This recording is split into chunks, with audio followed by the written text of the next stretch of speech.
The Royal Air Force, the RAF, are at it again. The millions of pounds worth of damage due to incompetence. Absolutely shocking. The good old 5 mile of death. Most of you would have seen by now what has happened at RAF Brize Norton. That's what we're going to be discussing in today's video. I'm Craig, a former British soldier, and welcome to Combat Ready HQ. But yes, millions of pounds worth of damage have been done to 2 voyagers at RAF Brize Norton. Pro-Palestine protesters managed to jump the fence, ride their electric scooters and spray paint into the engines. This is not the lower ranks faults, okay? The guys and girls doing the everyday job, okay? The airmen out there keeping the Royal Air Force rotating and going round. This is a top corridor chain of command error and a Ministry of Defence error.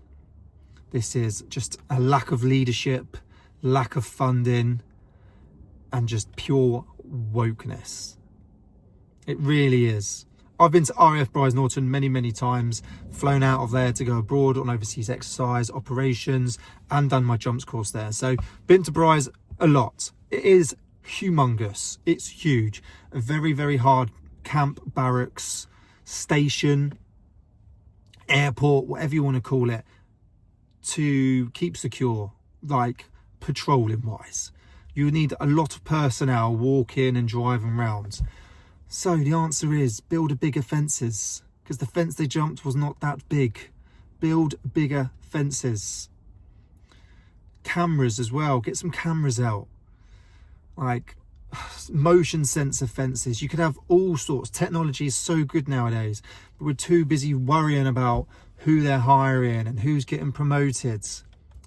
They reckon it could be 30 million plus to fix these aircraft. That is an insane amount of money for a couple of protesters jumping a small fence and scootering along around camp and spraying some paint in, when they could have spent a hell of a lot less money on some fences and some guards with dogs patrolling the perimeter. Absolutely shocking, the scenes. It's disgusting to see that this has happened so easily. Right, I've been on many military barracks. I've done guards on many military barracks. I've patrolled the perimeters. And I would be disgusted if someone got on while I was on duty, okay? But someone shouldn't get on. It should not be that easy. Every other camp I've been on, it really is not that easy. So where we keep our aircraft, where we keep the majority of our RAF personnel, where they do a lot of training, etc., it should not be that easy to break onto the barracks. So this is a huge chain of command issue, and they need to sort it out at the top. Stop worrying about pointless stuff. Right? Worry about training, competence, security, and making sure you got the correct people for the job. That includes those in commands right at the top. It really does. It sickens me. But that's what's going on at the RAF. 30 to 50 million pound plus. Apparently one engine costs 25 million pounds to fix if it's completely done. Obviously spraying paint in it is a massive no-no. So it could be possibly 25 million pounds just to fix one engine. So the bill could be even higher. It's in the millions.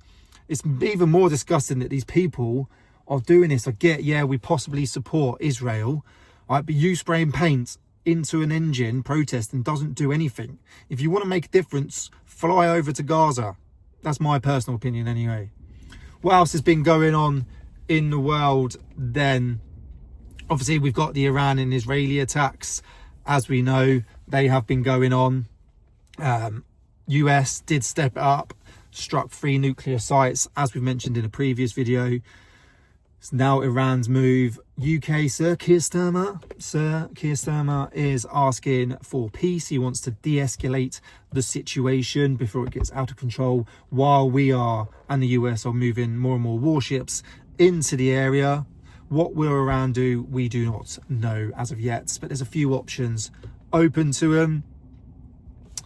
What else has been going on then? A few things on the video recently that I'm going to cover with the 250th Army Parade and 79th birthday for the President Trump, which we'll cover in a future video. Combat Ready HQ is extremely busy. There is a lot going on in the background, so please do stay tuned for all of that. Thank you for all of your continued support. I really do appreciate it. Remember to like, share and subscribe. But we've got some big stuff going on with the merch, the coffee. We're really looking to expand the coffee soon, the Combat Ready HQ coffee. Go and check out our coffee blends. We've got some amazing field manuals that are slowly getting put up onto the website.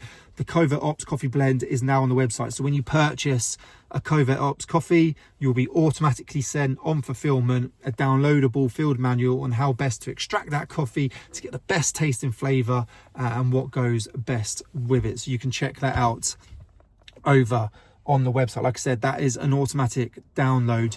So when you purchase, you will receive an email with a link to the field manual. But life is just very busy in general with work and family. So please do stay tuned. I appreciate all of your support. We're going to be doing some more podcast guests soon. That one's just hard to keep upon while trying to do everything else. I'm trying to find a good routine with the podcast guests because you do really like them. But I'd love to get Trevor Colt on. I'd love to speak to him. Very, very interesting guy.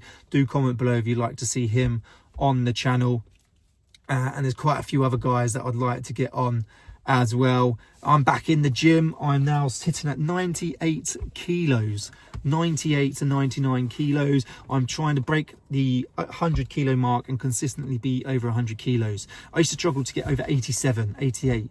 I'm now 80, 98, 99, looking to get to 100. So that's an absolute massive one for me. Just basically doing a lot of strength training now, eating a lot more, carrying a lot more fat, I'm not gonna lie, but moving a lot more weight within the gym, running, sort of taking a little bit of a step back. I still row, I still run, but I'm doing a lot more sort of strength and conditioning training to keep myself sort of strong. And I just want to be bigger now. I've spent a lot of my life being into like running and just doing a bit of strength training on the side, but my main focus now is strength training with a little bit of cardio just to keep myself fit and healthy. But that is what's going on. Remember, don't forget to subscribe. Thanks for watching, and I'll see you soon.